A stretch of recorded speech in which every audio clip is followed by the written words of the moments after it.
What is going on, everyone? Welcome back to a brand new Football Manager video today. It's another episode in my series linked with FM17, and is who will be the best teams to manage in FM17. Now, obviously, it's just around the corner now. It's literally about 2 weeks away, maybe even less. We're not too fully sure.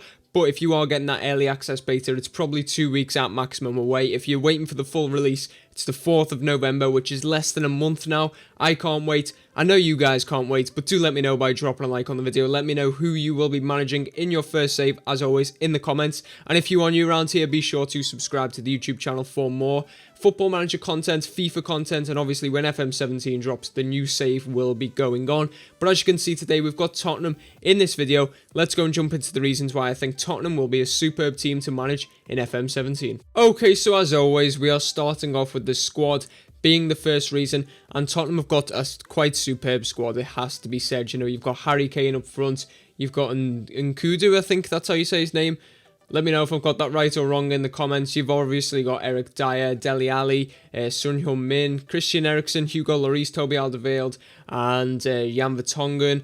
You've got Victor Wanyama, obviously recently moved from Southampton. Just looking down the list, Eric Lamela starting to prove his worth. Moussa Dembele, obviously a fan favourite. You've got Danny Rose, Ben Davies as a backup to him. Trippier and Kyle Walker on the right-hand side of the defence. You've got Vorm, who is an excellent backup to Hugo Lloris. And then you've also got Moussa Sissoko, who's recently joined from Newcastle. So just, you know, going through that squad, they do have a real talented group of players, and they've obviously got some for the future as well.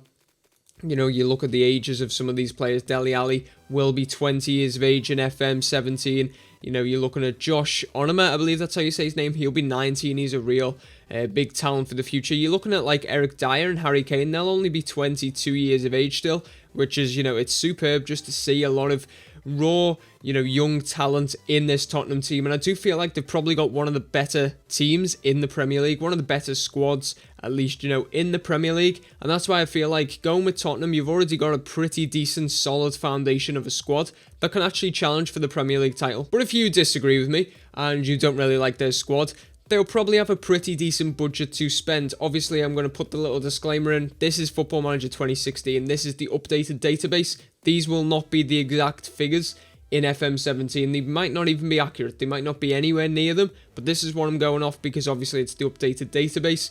You can see they've got a pretty decent transfer budget and a very reasonable wage budget. And they can attract the attention of a lot of players, to be fair. You know, a lot of the top players in Europe, a lot of the top Premier League players at least.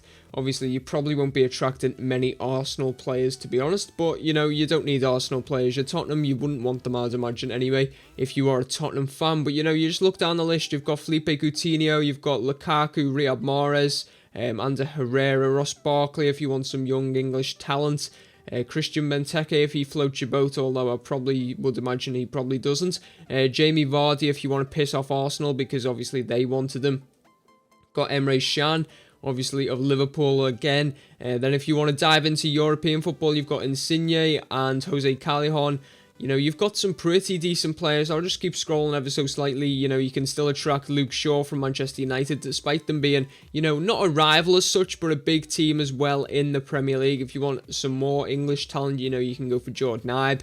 If you want some goalkeepers, what better three to choose from? You've got the Real Madrid, Atletico Madrid, and Barcelona goalkeepers there who will probably be interested in joining the club. So, you know, you can pretty much attract the attentions of anyone. And if you can attract the attention of the big boys, then you're definitely going to be able to attract the attention of the wonder kids in FM17. So obviously there are also other, you know, possibilities for you to bring into the squad. But as I said, you've got a superb squad. You've got a great transfer budget. Why else should you be managing Spurs? Well, another reason why I think you should be managing Spurs is because, to be fair, they're not that successful in terms of their history. Obviously, they've got a lot of success. Don't get me wrong, I'm not saying that.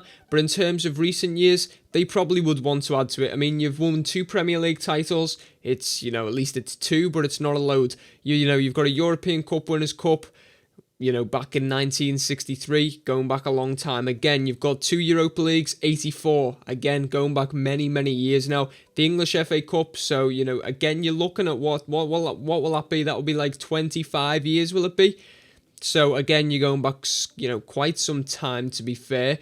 Championship, obviously, you don't want to be winning that, to be honest. The Capital One Cup is probably the most recent, back in 2008, but you're still looking at 8 years since that, so it's still quite some time. So Tottenham really need to build on the success that they've had quite some time ago and actually create this new era of, success, to be fair. They've got to try and get some trophies rather than just saying, oh, we finished second, we finished third, whatever. No, go and try and finish first. Go and try and win that tournament. Go and win the FA Cup. Go and win the Europa League. Go and win the Champions League. Create some success for these Tottenham fans now. And obviously, you'll write your name into the history book. So that is another reason why you should manage Tottenham. Now, I don't do this very often, but another reason why you should manage Spurs is because of this team, Arsenal. Tottenham are constantly getting mocked for finishing lower than Arsenal. Even last season, when they looked certain to be title challengers, to finish above Arsenal, they didn't. So this is another reason why you should manage Tottenham, so you can try and finish ahead of Arsenal. Obviously, it's not the end goal, but if you just do it in your first season, you do it again, you get a bit of consistency. Then you eventually become a bigger club than Arsenal. Then you go on to win the Premier Leagues. Then you go on to win the Champions League, and so on. And you overtake Arsenal as, the best team in North London as such. And that is another reason why I think you should manage Spurs in FM17. They are just a few of the reasons why I feel like Spurs will be a superb team to manage in Football Manager 2017. If you are considering managing Spurs, let me know in the comments below. Just let me know. There are a few of the reasons why I think Spurs will be a good team to manage in FM17. If you are enjoying this series, drop a like on the video. Also, comment below if Spurs are a team that you may consider managing in Football Manager 2017. It'll be interesting to see how many people will consider them, because they are already a team that quite a few people actually like to manage. And also, if you are new around here, be sure to subscribe to the YouTube channel for more Football Manager content. But as always, guys, thank you all for watching. Until next time, goodbye.